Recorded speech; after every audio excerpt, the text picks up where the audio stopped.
how will you begin or continue to see and feel, bring to light far more of yourself, who you really, beautifully, and so one of a kindly are? Cast off the cloaks of whatever you're not, or thought you had to be. Find and live the unlived, undiscovered parts of your life, the buried treasures of your body, mind, heart, waiting to be discovered and embraced, honored, and expressed. Pose big, beautiful questions to yourself, ones ready to reshape you just by courageous asking, honest pondering, starting from your soul. Begin new conversations, fresh and freeing conversations with and without words, with the world around you, the people, the earth, and humanity around you. End those you've outworn or have worn you out. Kindle your deeper passions and compassions, from glowing embers to roaring bonfires. Reimagine how much more is possible, dreamable, where the world is your oyster, full of pearls. Revisit what is in this here, this now, most natural, vital, joyful, what brings you alive. Maybe the music of Brahms or birds, the taste of true love, friendship, sunlight. Because another future may be calling, is calling for you to enter, for you to begin. Welcome to the latest Floating Poetry broadcast, and thank you for leaning in to the 94th show in my ongoing weekly series, coming to you live from the buoyant coast of Rhode Island. This is your poet and poetorialist Colin Goedecke, a voice for living our days more poetically, more expressively, more soulfully. Broadcast 93 slipped into places of rest and sleep, deeper resting and sleeping, with an eye to recomposing and replenishing, rebalancing and restoring yourself, softening, especially for those overtaxed or overwhelmed in their days, in their minds or hearts, around concerns about their lives or loved ones or the chaotic state of the world. This week, we're seeing and feeling into places of greater aliveness, greater vibrancy and vividness of being, living, and experiencing. As ever, I brought different sentient content together, from cultural commentary to poetry, this week to help open us to these more awakened and enlivened states, these heightened and expansive states everyone can enter. So let's inquire and discover what we might together.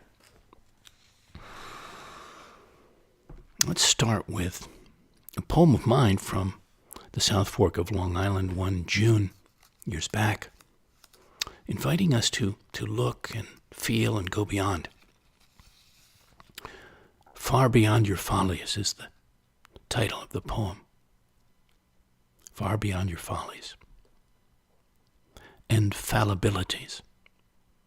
Behold your glories, your beauties and mysteries, your alchemies and ecstasies, your wild and wondrous possibilities. Well, many of us have heard the expression larger than life, or most of us have heard it somewhere along the line, but I'd like us to think of being not larger than life exactly, but as large as life, as the incredible life force within you, and the immense life force of the natural world around you, around all of us. So, as large as life. The great poet Rumi, the transcendent poet, had these words that hundreds of years later still apply, still echo in hearing ears, or more deeply hearing ears. He said, "Stop acting so small. You are the universe in ecstatic motion." And you are. We are. This brought to mind Sweet Darkness, a David Whyte poem that felt like the perfect pairing with Rumi's words. I think you'll know why when I take us into it. When your eyes are tired, the world is tired also. When your vision has gone, no part of the world can find you. Time to go into the dark, where the night has eyes to recognize its own. There you can be sure you are not beyond love. The dark will be your womb tonight. The night will give you a horizon further than you can see. You must learn one thing. The world was made to be free in. Give up all the other worlds except the one to which you belong. Sometimes it takes darkness and the sweet confinement of your aloneness to learn that anything or anyone that does not bring you alive is too small for you. Thank you, David Whyte. That's from his collection, The House of Belonging. So let's each and all go large. Leave any and all smallness. Shall we? Will you? That feeling place, that musing place, turned me to this poem of Rilke's. I am too alone in the world, and not alone enough to make every minute holy. I am too tiny in this world, and not tiny enough just to lie before you like a thing, shrewd and secretive. I want my own will, and I want simply to be with my will as it goes toward action, and in the silent, sometimes hardly moving times when something is coming near, I want to be with those who know secret things, or else alone. I want to be a mirror for your whole body, and I never want to be blind or to be too old to hold up your heavy and swaying picture. I want to unfold. I don't want to stay folded anywhere, because where I am folded, there I am a lie. And I want my grasp of things true before you. I want to describe myself like a painting that I looked at closely for a long time, like a saying that I finally understood, like the picture I use every day, like the face of my mother, like a ship that took me safely through the wildest storm of all. Thank you, Rilke.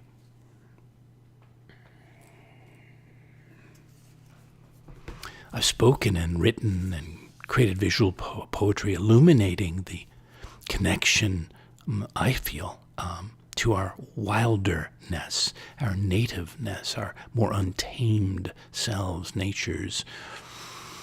And this is one piece about that. It's from right here in Shelter Harbor, where I am as we speak again in Rhode Island.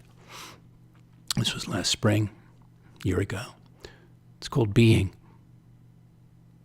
In the heart of the forest, of the jungle, of darkness, of yourself, standing still, in the heart of places far larger than you imagined, taking in, drinking in all the immensities, all the subtleties, where streams of primal feelings, visceral knowings flow through your body, echo clearly through every openly, deeply receiving chamber. Being. When you take a long, deep breath of fresh air, how does it feel? I suppose quite beautiful. Beautifully expanding your chest. Well, what about expanding everything as deeply, as widely as this? You can expand in every direction, every dimension, with a radiant mind and valiant heart, with quantum energy and creativity, with enlightenment and discernment, beautifully and boundlessly. You can. The question for you, what do you need to thrive, to flourish? If you haven't contemplated it lately, or again, you might, as I did and expressed in this poem, about what I know I need, and I've found my way to as often as possible, and these days quite a lot. As a fish needs water, as a bird needs air, as some forests need wildfire to renew, to reproduce, as all mountains and valleys need earth to become what they are. I need nature's elements, its daily nourishments, its wonderments and wildfirings of energy, to come more fully alive, to stay alight, to grow, to thrive.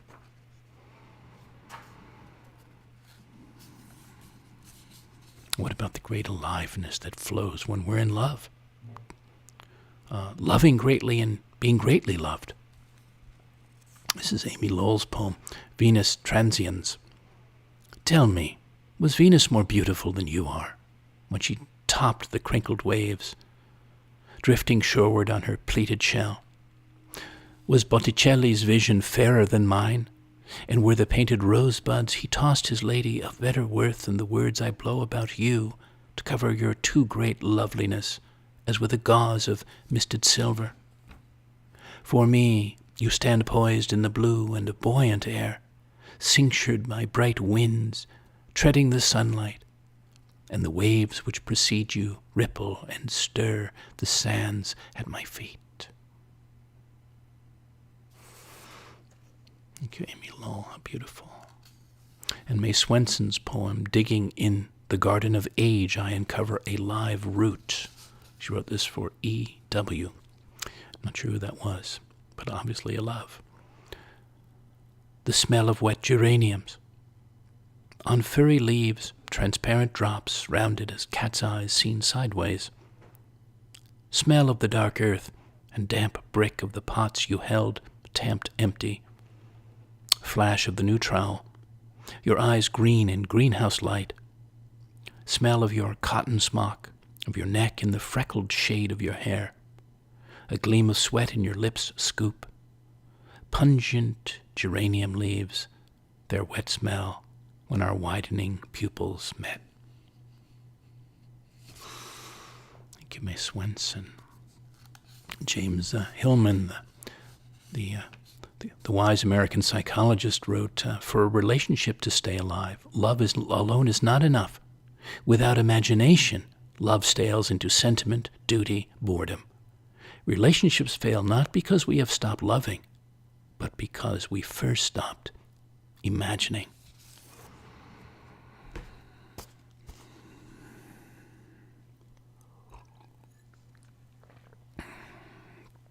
Well, around love, I was thinking passion, not just for someone, but for something perhaps that ignites us so amazingly, so inspiringly. Would you agree? Passion. When we feel it, ignite with it like a wildfire. When we pour it into an art, a dream, another, like a waterfall, a Niagara Falls of epic inner heat and light that courses forth, blazes and flares forth, filling to overspilling that place of creation or vision or that person with our desire, our potency, our radiancy, with our lust, not just for life, but for a far greater aliveness, a hunger for a larger purpose, a higher frame of reference for our being, a yearning to express our essence and have our deeper presence fully and as immensely found, indelibly felt.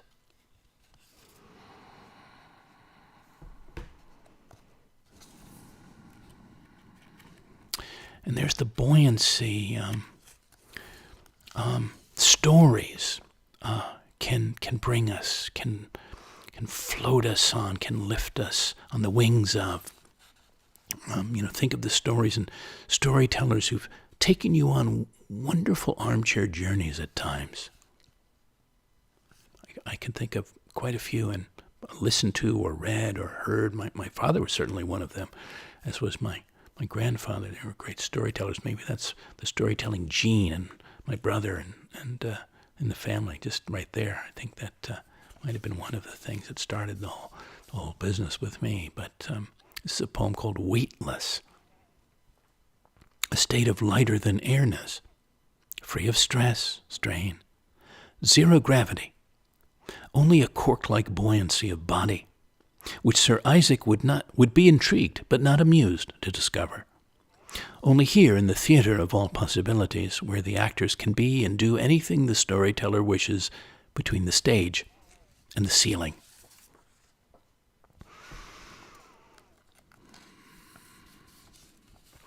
I do feel certain, however fleeting, that you've also had experiences of being sparked to greater aliveness, to heightened awareness, where everything looks, feels, tastes, seems so much more vivid, crystalline, maybe hyperreal. Everything is vivid as this piece of mine from one time in Brooklyn back in September of 2017. I was flaneuring around and that's what I was experiencing, the vividness of everything, every single thing.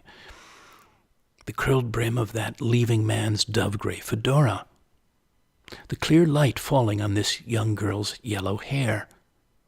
The sensuous lips of the wavily scarfed woman by the fountain. The sun-bronzed shoulders of a lone beachcomber, of an umbrellaed sleeper. An outspread hand on a gossamer chest framed in a looking-glass. The hips of a cream-white vase holding clouds of pale pink flowers. The morning legs of chairs turned up on the tables of closed cafes. The feet of statues standing silently inside a moving city. How vivid everything can be, the more alive we are. Well, here's another question. Where in yourself or life are you bound? Are you tethered, attached, burdened, impeded? If you are anywhere, so maybe it's time, maybe it's high time to free yourself, to liberate yourself. This is unbound. Unbound by others' rules. Untethered from others' expectations. Unattached to others' opinions, unburdened of others' dramas, unimpeded by others' fears, free to be exuberantly, infinitely you. Time to unbind. You may want to take a page from nature's book, maybe from the aviary world. This is begin singing early. Be the first bird at the first light of your day to fill the silence with song, with your song, with the hymn of your heart, the music of your mind, the melody of your body, with a singular song, one that comes from the mouth of your soul, comes early and daily. When you let nature, your nature, have its open, wide way.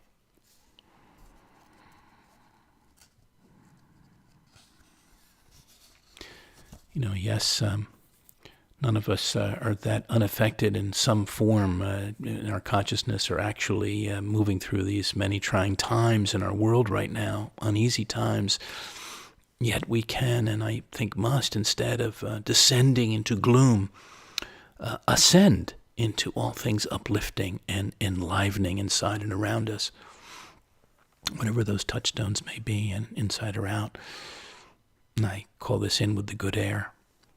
In with the good air, with the good earth, with the good self, with this remarkably good life, this gift of being alive, of being awake to the world around and inside, to all the goodness and lightness of this world, despite its sadness, darkness, to all the possibilities for living each day in states of greaterness, in states of gratefulness.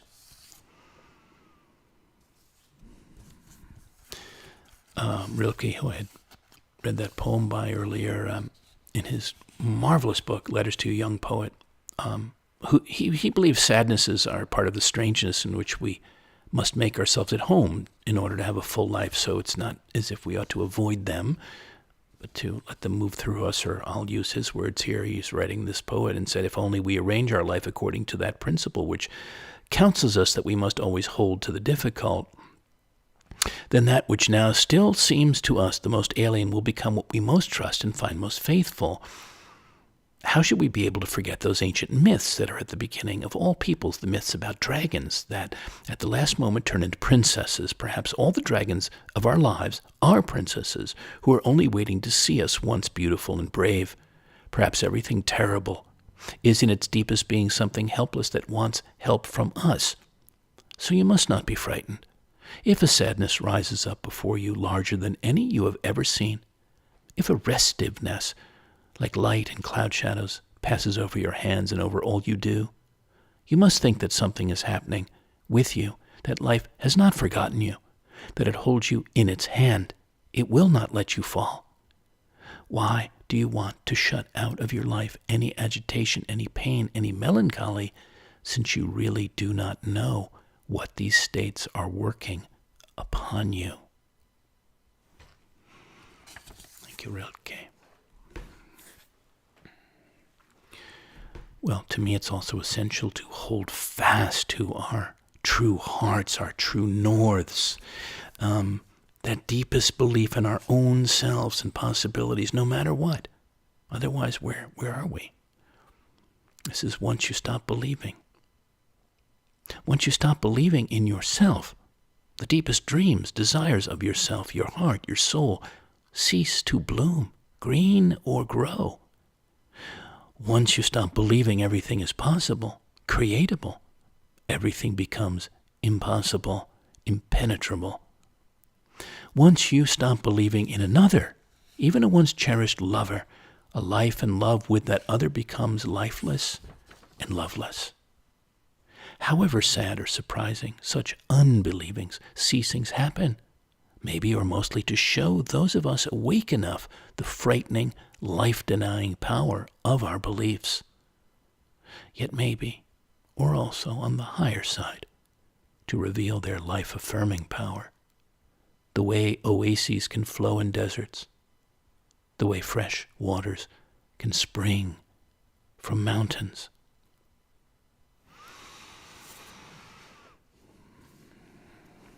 I went back to wonderful writer-thinker Janine Marie Haugen.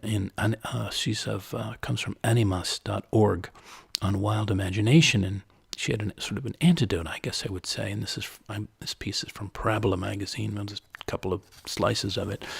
When the troubles of the world overwhelm me, when I can't find my way out of the distressed hamster wheel of my own mind, I take myself out onto the land with wild prayers for Earth's imagination to find me. I go out as if everything, juniper, Navajo, sandstone, and cloud, is alive, intelligent, and aware of me. Today I stepped across a threshold with my longings to sing praise for the world even while feeling despair. I turn my head, praising mountains in the far distance, praising immense ancient winds that blew these pale mesas into being. Earth has taught me to sing. Sometimes, not always, not even usually, but sometimes seems to be her voice in my throat. For a spell, like Whitman, I contain multitudes. Here is a practice that anyone can enter. Go forth and onto the land. It's best if this is wildish land, wildish nature. Go as if every presence is aware of and participatory with you. You don't have to be convinced that the wilder others are actually aware of you. You can simply venture out as if such a thing might be true. An experiment, a kind of pretending, an intentional recalibration of perception. Speak out loud to the others, especially speak or sing praise and wonder as if it might matter to them. Offer attention to the world, noticing in the most intimate sensual details what happens in the field you inhabit with them. Notice what shifts in the phenomenal world, and also attend what shifts in perception. Notice what images or other impressions might come, perhaps pouring out of the shadows and into awareness. Perhaps, just perhaps, the images or impressions that arise are earth or the wilder others speaking, not through the ears, but through the organ of perception called imagination. Thank you for that, Janine Marie Haugen, Haugen. Wonderful spirit. Well, I'm pairing this poem here next with her thoughts. In the wild, where you find yourself, want to find yourself, free yourself, far from the tamings, sedatings, and homogenizings of polite and impolite society, where you can undress, unleash, express, without a care, all of your wildly truer nature. In the wild. Rilke, again, has a sonnet for us, a quiet friend who has come so far. This is one of his sonnets. A quiet friend who has come so far. Feel how your breathing makes more space around you. Let this darkness be a bell tower and you, the bell. As you ring, what batters you becomes your strength. Move back and forth into the change. What is it like, such intensity of pain? If the drink is bitter, turn yourself to wine. In this uncontainable night, be the mystery at the crossroads of your senses, the meaning discovered there. And if the world has ceased to hear you, say to the silent earth, I flow. To the rushing water, speak, I am. Thank you, Rilke. It's interesting, I hadn't thought about this, but there's a poem I may get to with us in a little bit with the metaphor of the bell. I hadn't thought of the connection between the two as more intuitional or unconscious, but now I'm aware of it. The fourth sign of the zodiac, part 3, is Mary Oliver's piece, and especially relevant and poignant, I would say, knowing this was around her contending with cancer. I know you never intended to be in this world, but you're in it all the same. So why not get started immediately? I mean belonging to it. There's so much to admire, to weep over, and to write music or poems about. Bless the feet that take you to and fro. Bless the eyes and the listening ears. Bless the tongue, the marvel of taste. Bless touching. You could live 100 years, it's happened. Or not. I am speaking from the fortunate platform of many years, none of which I think I ever wasted. Do you need a prod? Do you need a little darkness to get you going? Let me be as urgent as a knife, then, and remind you of Keats. So single of purpose and thinking for a while, he had a lifetime. Thank you, Mary Oliver. Maybe, dear listeners, we do well to pause at times, at points, and realize how much living we've already done, how much growing, how much nurturing of ourselves, of others, how more alive we are compared to earlier times, or if not, how much more we can yet become.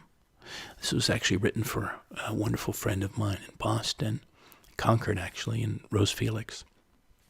But it applies to what we're talking about around our theme of greater aliveness. All the living is called.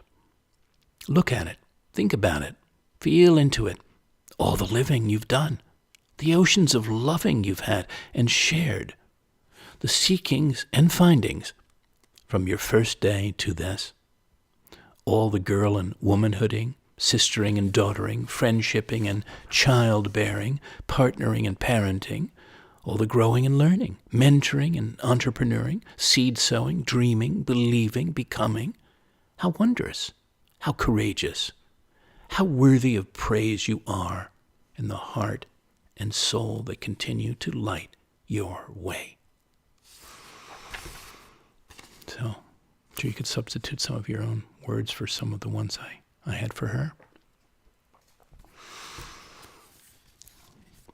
We talked about stories and words and the power of those, and we talked about imagination, and Ursula Le Guin had a few words I thought were fitting to bring in. And on storytelling, she said, fantasy and science fiction, in their very conception, offer alternatives to the reader's present actual world.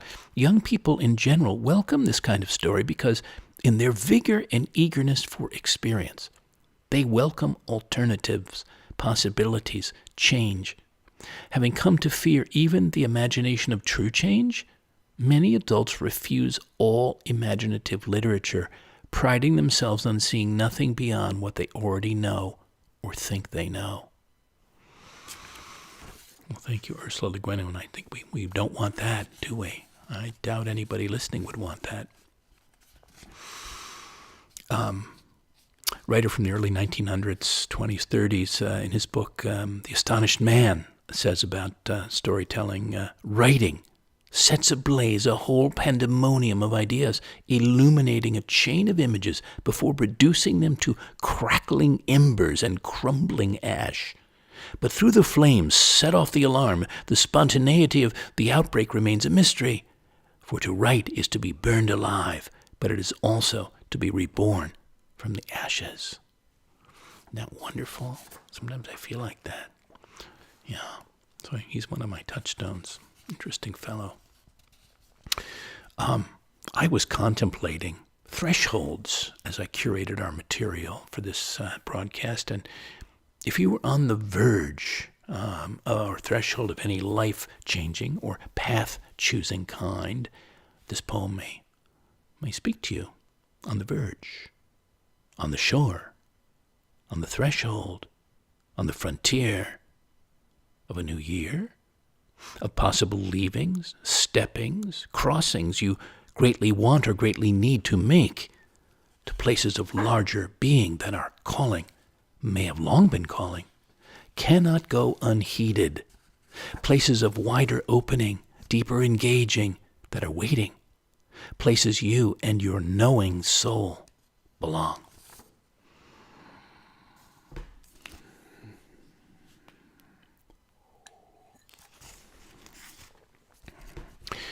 Well, how often, dear listeners, do you let yourself open simply to the abundant energies of nature? Try it. Try it more often. I do my best to do it often, daily, as here on Quannacontog Beach on Block Island Sound last November, but I happen to be out there again today. But back in that November day, this afternoon is the title, this experience. Miles of clouds thread low over the horizon line, over the top of Block Island, over the smooth, sun-brushed surface of the ocean. Thousands of fish teem by the shore. Hundreds of gulls, dozens of loons, and a handful of fishermen flying, floating, standing, all angling for a catch from the clear, glass-green Indian summer waters. This afternoon, I'm often also in mind of the metaphor flowering, and I recently wrote a poem for a dear Japanese friend in San Francisco, Yoshiko, and this is called Like the Cherry Blossom. Delicate, innocent woman, freshly, joyfully opening. Thich Nhat Hanh had an invocation I adopted when I step out into the day, into the world, just before I say quietly to myself, my face is a flower. My eyes and mouth are flowers. My hands and feet are flowers. My body and heart are in flower. And I bloom out into the day. It's amazing what that saying to oneself can do. Yeah. I won't share it now because I want to stay on time with some other things, but from his book, Thich Nhat Hanh's 1992 book, Pieces Every Step. He has a tangerine meditation. I invite you to go look at that. So simple and so marvelous. So wise. Yeah, the tangerine meditation. Look that up. I was thinking, too, about all the ways we can, quote, taste things. We can inhale things, sense into them that are naturally, wildly alive. Right outside our windows, our doors, our front steps, above our heads, below our feet. This was in Watch Hill in February last year. Taste. Taste the rain-soaked air. Feel the touch of summer sunlight on your skin, your limbs. Listen to the late-night planets arc with the stars overhead. Breathe in all the deep stillness of the dusk, the dawn. See the unseen, the living world of every inner-sensed, everywhere intermingling elements. Taste.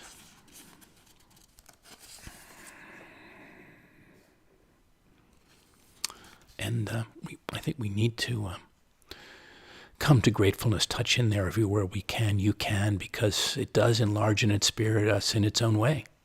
You might agree. I hope you would agree. This is in the great scheme of things.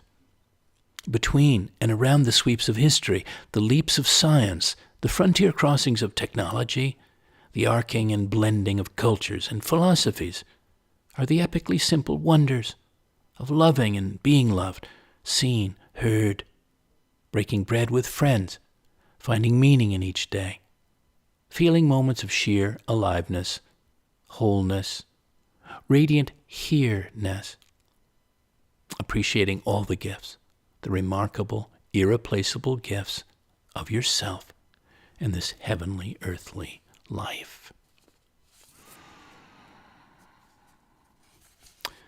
The Irish poet I've spoken of many times, it's so meaningful to me, John O'Donohue. He said, "I would love to live like a river flows, carried by the surprise of its own unfolding." And I thought, well, what would your desire, what would your dream, your wish be if you had your own way of saying it?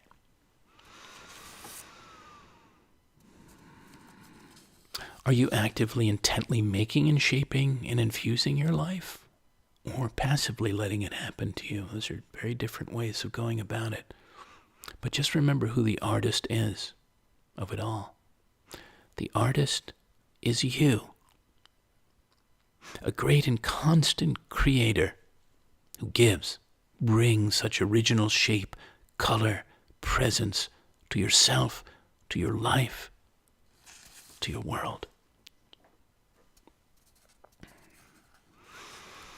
And as you listen in, whether it's tonight at the same hour I'm speaking or another time, another space across the world, another season, as you listen in to this, are you burning or bursting to be and feel and emanate more and more ecstatically? Well, if so, how about this? Let's have it. All your color and flavor, light and shadow, saltiness, sweetness, your fresh squeezed juice, juiciness, the pith and zest, sinew and marrow within, all the laughter and the tears, your unbidden laughter, unhidden tears, your face as a visible, changeable weather map, full of sun or rain, blue or gray, heat or cold, squalls, gales, jet streams, waterspouts, showing us the days, seasons of your patterns, moods, and forecasts. Tell us of your life dreams, heart's desires, your quests and visions. Give us the play of all your postures and gestures, ways of engaging, acts of responding, how your body can speak, dance, love without words. Share with us the voice, songs, chords, sculptings, scrivenings, colors, and brushstrokes. All the expressions of your being, of your making, of your spirit kindling, with no holds, no binds or blinds, free as a bird, as a kite, as the wind, just letting it rip, letting it flow, letting your soul glow through your eyes and skin, giving us all the wholeness, the largeness, nuance, exuberance of your here on earth, rare on earth self. Oh yes, let's have it.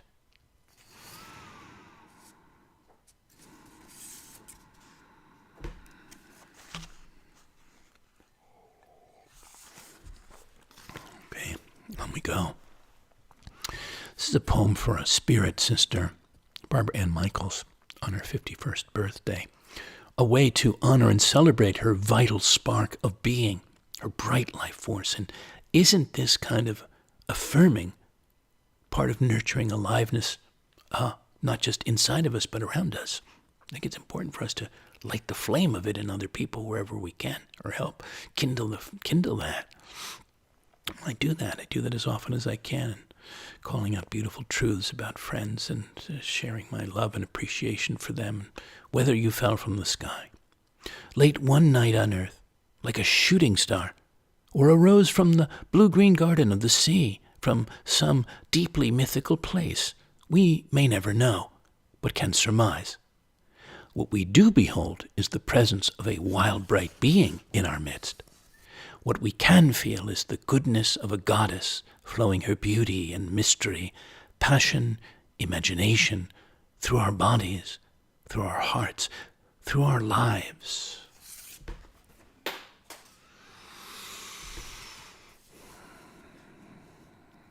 The great cellist Pablo Casals was one of Yo-Yo Ma's heroes. At the age of 93, he reflected on how working with love prolongs your life. And he began his autobiography this way. For the past 80 years, I have started each day in the same manner. It is not a mechanical routine, but something essential to my daily life. I go to the piano and I play 2 preludes and fugues of Bach. I cannot think of doing otherwise. It is a sort of benediction on the house. It is a rediscovery of the world of which I have the joy of being a part. It fills me with awareness of the wonder of life, with a feeling of the incredible marvel of being a human being. The music is never the same for me, never. Each day it is something new, fantastic, and unbelievable. Beautiful. Thank you, Pablo Casals. And speaking of that bell earlier with Rilke is my poem, The Biggest Bell. It was composed for another kindred spirit on her birthday, and its metaphor is meaningful for us all, I feel. The biggest bell, this is for Isabel Chester, is the bell that rings in the heart, is the bell that sings, that chimes, swings, resounds in the air of one's living across all the places of loving.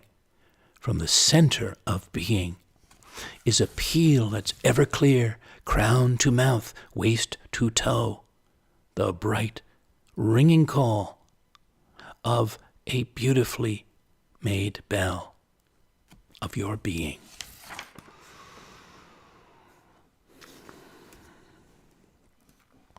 John O'Donohue once more with a few thoughts. There is a divine restlessness in the human heart. Though our bodies maintain an outer stability and consistency, the heart is an eternal nomad. No circle of belonging can ever contain all the longings of it. As Shakespeare said, we have, quote, immortal longings. All human creativity issues from the urgency of longing. When it dies, creativity ceases. The arduous task of being a human is to balance longing and belonging, so that they work with and against each other to ensure that all the potential and gifts that sleep in the clay of the heart may be awakened and realized in this one life. Thank you, John O'Donohue. We're coming down to the last stretch of things. A small handful of things left. See if we can get to them. I'd like to get to them for us. I've read this before, but it seems to fit again, is David White's song for the salmon. So let me share that and feel into this. Let's feel into it together for a few moments. For too many days now, I have not written of the sea, nor the rivers, nor the shifting currents we find between the islands. For too many nights now I have not imagined the salmon threading the dark streams of reflected stars, nor have I dreamt of his longing, nor the lithe swing of his tail toward dawn. I have not given myself to the depth to which he goes, to the cargoes of crystal water, cold with salt, nor the enormous plains of ocean swaying beneath the moon. I have not felt the lifted arms of the ocean opening its white hands on the seashore, nor the salted wind, whole and healthy, filling the chest with living air. I have not heard those waves fallen out of heaven onto earth, nor the tumult of sound, and the satisfaction of 1,000 miles of ocean giving up its strength on the sand. But now I have spoken of that great sea. The ocean of longing shifts through me. The blessed inner star of navigation moves in the dark sky above, and I am ready, like the young salmon, to leave his river, blessed with hunger for a great journey on the drawing tide.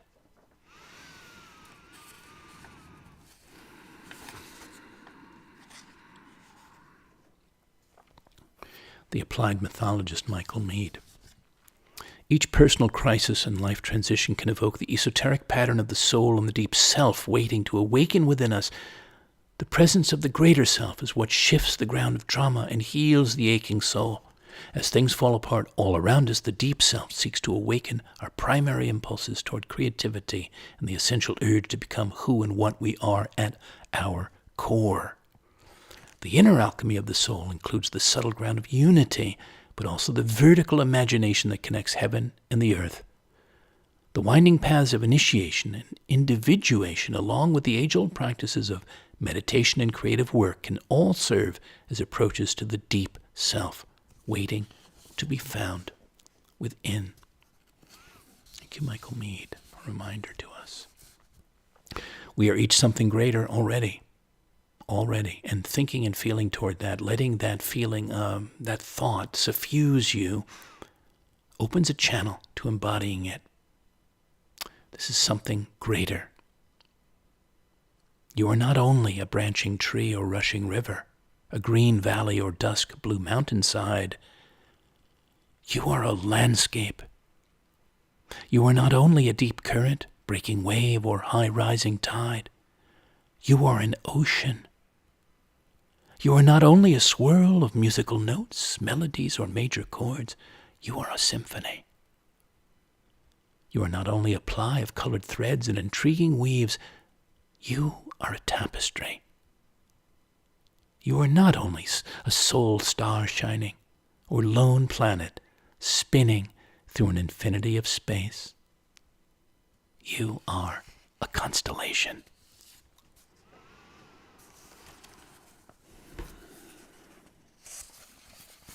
Diane Ackerman, from A Natural History of the Senses. The great affair is to move. The great affair, the love affair with life, is to live as variously as possible, to groom one's curiosity like a high-spirited thoroughbred, climb aboard and gallop over the thick sun-struck hills every day. Where there is no risk, the emotional terrain is flat and unyielding, and despite all its dimensions, valleys, pinnacles, and detours, life will seem to have none of its magnificent geography, only a length. It began in mystery, and it will end in mystery. But what a savage and beautiful country lies in between. Thank you, Diane Ackerman. So let's say yes. This is a poem called Oh Yes. What you say when the universe offers you another eclair or espresso, kiss or centavo. When you awake to another day alive, in good health and heart, on earth. When you realize every moment as it arrives, with or without fanfare, flower petals, confetti, is brimming with serendipity, overspilling, fountain-like, with all possibility. Oh, yes.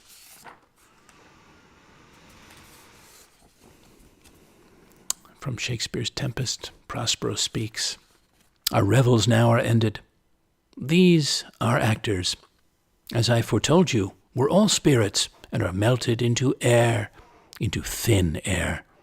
And, like the baseless fabric of this vision, the cloud-capped towers, the gorgeous palaces, the solemn temples, the great globe itself, yea, all which it inherits shall dissolve. And like this insubstantial pageant faded, leave not a rack behind. We are such stuff as dreams are made on, and our little life is rounded with sleep. So as we come to a close for now, dear listeners, this last call to you, keep expanding. Crazy, isn't it? How easy it is to keep the conception of ourself and others so small, so Lilliputian. How seemingly simple to draw so many borders around our beings and theirs, when who we are and who they are is often so much bigger, so much wider and deeper than we choose to believe or open our self-limiting selves to even imagine. What if you make it a personal mission, a cause célèbre, to expand, to keep expanding your awareness, your consciousness, conscientiousness of the endless dimensions, great realms, greater wealth of possibilities that may reside inside you and this man, that woman, flowering child, a dear friend, lover, passing stranger. My friends, let's expand, keep expanding greatly and exuberantly expand, never cease. There are no limits. Thank you again for leaning and floating and feeling in. And to this beautiful community of listeners I'm grateful to have and serve. If you have a question, comment, or kudo, please send a note. I'd be glad to hear from you. My email is colin@thepoetorialist.com. If you'd like to express your thanks for this offering with a donation, that'd be welcome. They support my constant creating of these free weekly shows. You can contribute by PayPal or Venmo or directly through my site, thepoetorialist.com. There's a donate tab, or by mail to me at P.O. Box 1032, Westerly, Rhode Island 02891. Those who might like to host me as a patron, as a working poet in residence to shape a new flight of poetic art dedicated to you, let's discuss the opportunities. I also welcome invitations to be a virtual poet in residence, a poetic presence for an online community. You can hear all the broadcasts online on YouTube, on the Floating Poetry playlist. I hope you'll lean in soon again. Until then, dear listeners, here's to taking every opportunity to enliven and enlarge yourselves, to spark and nourish, savor and express your aliveness, your greater aliveness, and deepen your awareness of and connection to the wild vibrance of the natural world. Goodbye for now, and good spirits.